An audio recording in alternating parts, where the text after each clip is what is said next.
how did you decide to leave your job at the Montreal Gazette and go full-time on your Substack? It seems like it wasn't an easy decision given how happy you were there. No, it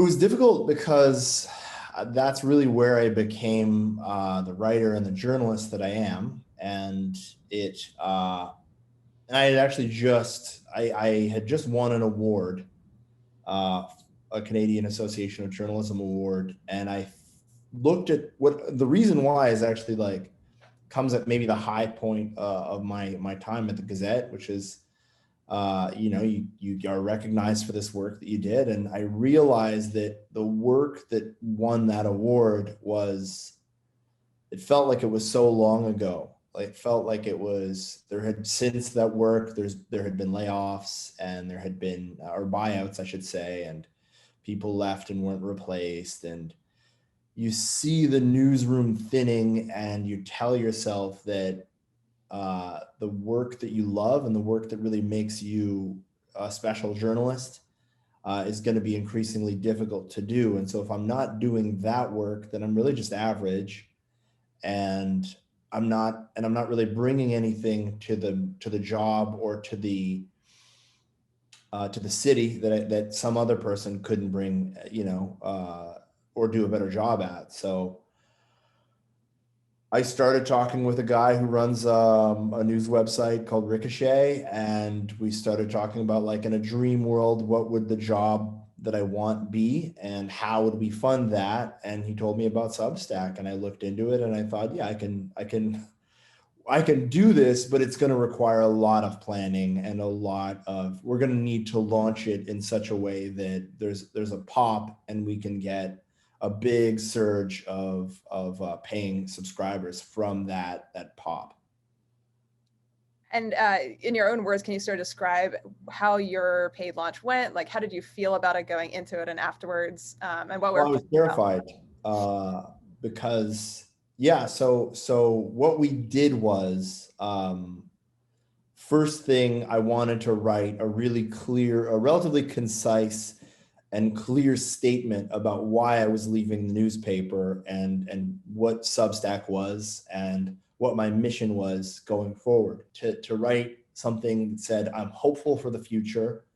I'm going to keep doing this until you drag me away, because I love this work, and this work can be good. It can be helpful. It can give people hope. It can help give a voice to people who feel marginalized. And why don't you join me on this adventure? That's kind of like the pitch that I gave people, and I thought it was pretty positive. And I'm lucky. I already have a little bit of profile in Montreal, so I was able to, before launching the piece, send it to a few colleagues. One colleague at the French daily, one of the big French daily newspapers here. So they did a story that went live the day of the launch. I work on a radio show for our national broadcaster in French, and I had asked them to consider doing something about it, and they did. I got like a 15-20 minute interview on one of the flagship programs explaining why I was doing what I was doing. And I kind of tapped into the audience they already have on Twitter, which for this city is relatively big for an Anglophone in a French speaking city. And we made sure that the radio interview, the article in the French newspaper, and the opinion piece, that like the sort of like mission statement, were all launched on the same day. And it went a little bit nuts. Like, we had some targets that we wanted to hit in terms of how this could be sustainable, and we exceeded those targets pretty early on. We've kept an eye on how the paid subscribers are growing. We've done a couple of stunts here and there to kind of incentivize people. You have a 1-day sale, and if we reach a certain amount of subscribers, one of the things was I'll jump in the lake or I'll jump in the river. And it was cold as hell, and I did. And so instead of getting, our goal was 25 subscribers, we got 60 new subscribers that day.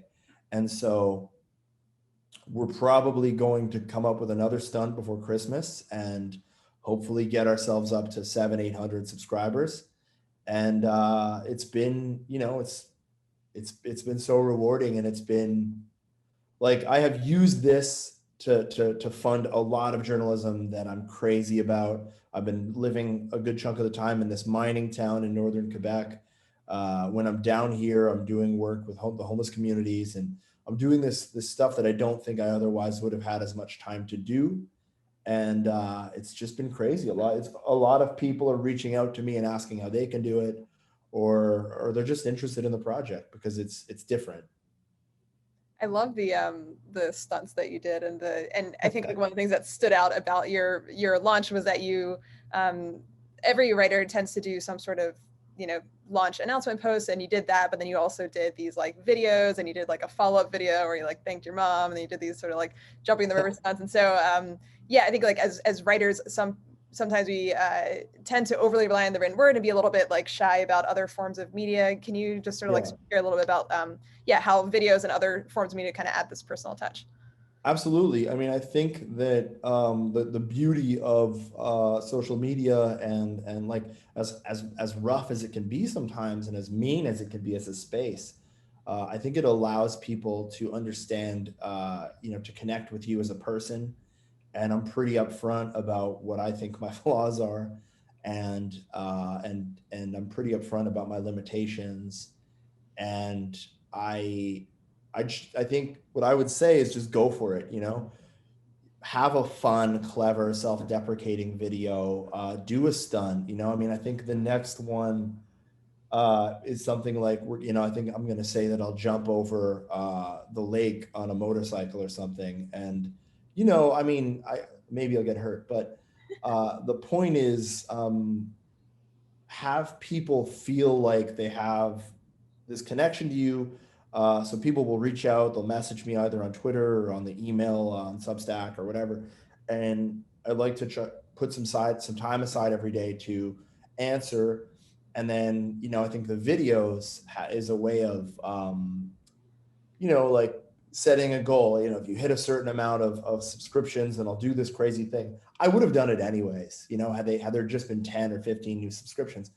the I want people to feel like it's interactive and like they have a say in this project, because I look at the people who subscribe as kind of being like my partners, and I want them to know that that I'm first of all that I appreciate their money, but also that that we're all kind of part of this adventure together. And I think a part of that is like documenting the weirdness of it all. So, I learned a little bit of video editing, and I invested in Final Cut Pro, and I try to use it every now and again to kind of to bring the stories to life, to give them something that the written word doesn't necessarily have, to capture some cool images, and hopefully to get a laugh. I really like this the way that you sort of have structured your argument as well around building this relationship with your readers, and you talk about changing the news together and having it feel like this very like collaborative effort in your ask. Can you share a little bit more about just like how you view your relationship with your readers and how that sort of like wove into the announcement and the ask that you made of your readers? Yeah, well, I mean, I've always been pretty interactive with readers, even at the Gazette. Even if somebody emails me and tells me to go to hell, I kind of want to know, like, well, why are you so mad? Like, is there something I can learn from this?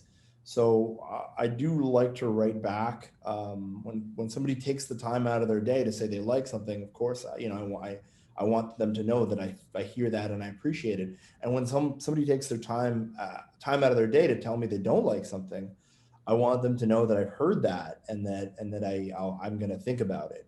Not always. The second one is not always easy to kind of accept that you might have made a mistake or you might not be very good on a certain thing. But the interactivity of the launch, I think I want people to feel like they have a stake in this. And I think what I realized in doing the job for as long, well, I've only been a journalist for maybe 10 years, but in those 10 years, what I've realized that I think a lot of us forget sometimes is that people live vicariously through you. You know, you go to a place where there was an industrial accident in Quebec 7 years ago where 47 people were killed in an explosion. You go there, you go to this painful place, and you try to make sense of it so that they don't have to. They can live. You in your mind determine, like, okay, what is it out of this experience that I want them to know and that I want to share with them, so that they can walk away having learned something and having experienced something. And I try to remember again and again and again that, like, a lot of the things that we see and do, whether it's have access to a politician or a prime minister or a president or a mayor or whatever, uh, we take a lot of that for granted, that there's this really weird world that we get to be a fly on the wall for, and there's a lot of value in taking someone with you. Like, a lot of what I write is in a way kind of a reaction to, you go to a party or you meet with your family or something, and you get a lot of the same questions a lot about, like, well, what's this like? What's this person like? What is it like to be at one of these press conferences? Why do they ask so many tough questions, and that sort of thing? And you try to give people, you try to explain it to people in a fun way, and you try to explain it in a way that is like, look, this is not magic. I'm just doing a job, and this is what the job's like, and this is what it can be, a real pain in the ass sometimes, but I love it, and I can't believe they pay me to do this. Is there anything you would have done differently about your launch, looking back at it?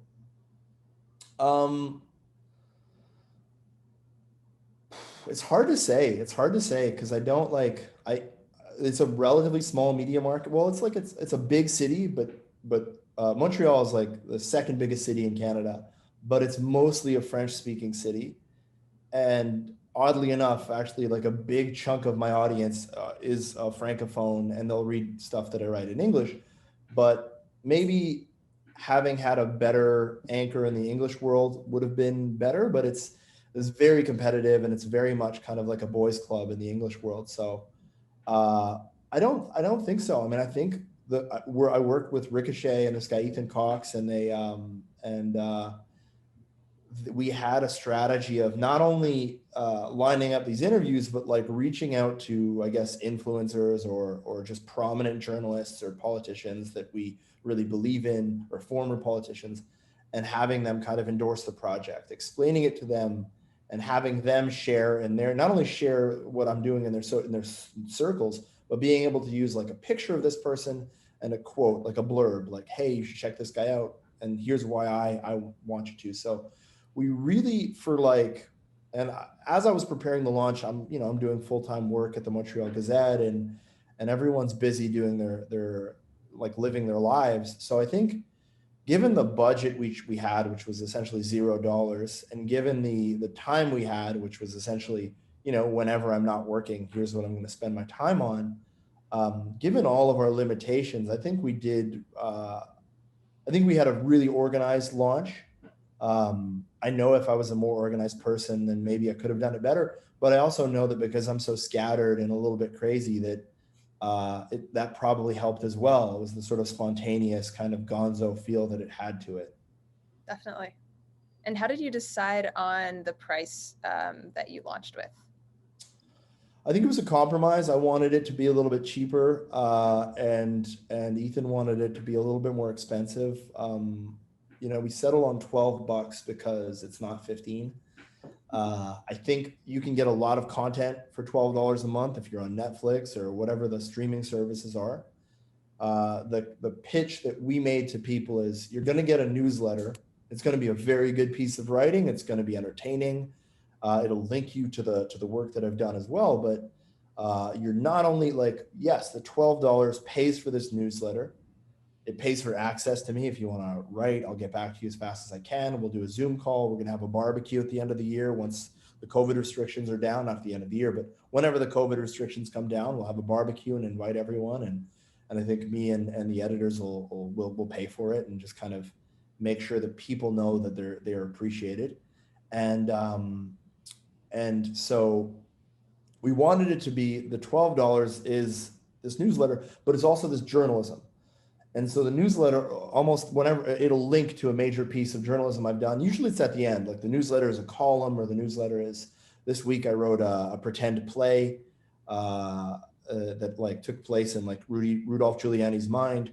And you try and make it funny and weird and something no one's ever seen before, because I've read a lot of newsletters that just feel like a list, it just feels like I want somebody to tell me a story. I want somebody to, I've shared a lot about my grandfather passing and the final kind of days of his life and what I learned from that, or just the schizophrenic experience of watching TV news during the election or that sort of thing. And but at the end of it is always like, okay, well, you've read this far. Here's the big piece of journalism we did this week. Thank you for your money, because really, you're paying for a newsletter, but you're sponsoring a new kind of journalism. And and in this case, it's journalism that deals with marginalized communities that don't necessarily get a lot of press, and they don't necessarily get a lot of good press. So really, you're selling them on that. You're selling them on like, yeah, you're getting a product, but you're also investing in the greater good, I hope. That's awesome. Thank you. Last question. You said in your launch announcement that you previously to being a journalist, you worked in construction, and your backup plan, if this didn't work out, was going back to working in construction with your brother. What advice do you have, or just words of wisdom for other people that might be thinking about going all in on a paid launch but are feeling scared to do it? Well, we only have so much time on this planet, is one thing. But the big thing is that I was bitter for a really long time at the Gazette, and I thought I'm really good, and I know that like everybody gets along and they're great bosses, but there are all these restrictions and there are all these reasons why I would give myself, like, I'm not making great journalism right now because I don't have because of all these restrictions. I don't have enough time. I have to do all this other bullshit, whatever. And what I told myself with this launch is like, look, I don't have kids and I don't have a mortgage. So, I mean, if you have either of those things, I can understand why you would hesitate, and I can understand why maybe you would hold on to a job you don't love. It's totally, I get that. The final motivating factor for me was that, okay, I can't, like, there's no more excuses. Like, let's take all these excuses away. I've saved up a little bit of money. I'm going to take this leap.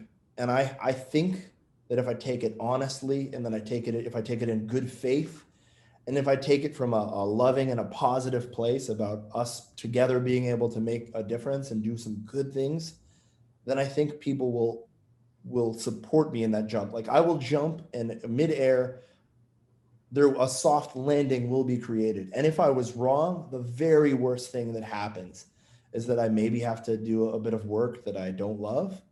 But I know that I'll find a way to squirm my way back into journalism and storytelling and all that stuff. Like, that's never going to go away. That's always going to be a part of who I am. So I think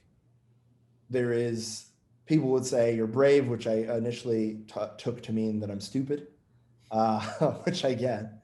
But I think that if you take that leap for the right reasons, and if you take it, and if you're all in, and I'm all in, like, there's no more all in than I'm about to move to the country to get a much better price on my rent and to live with a relative who needs help.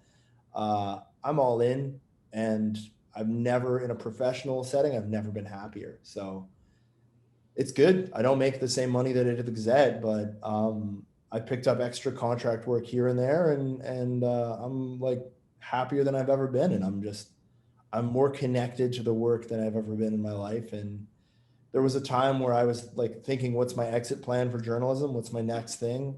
I don't really think like that anymore.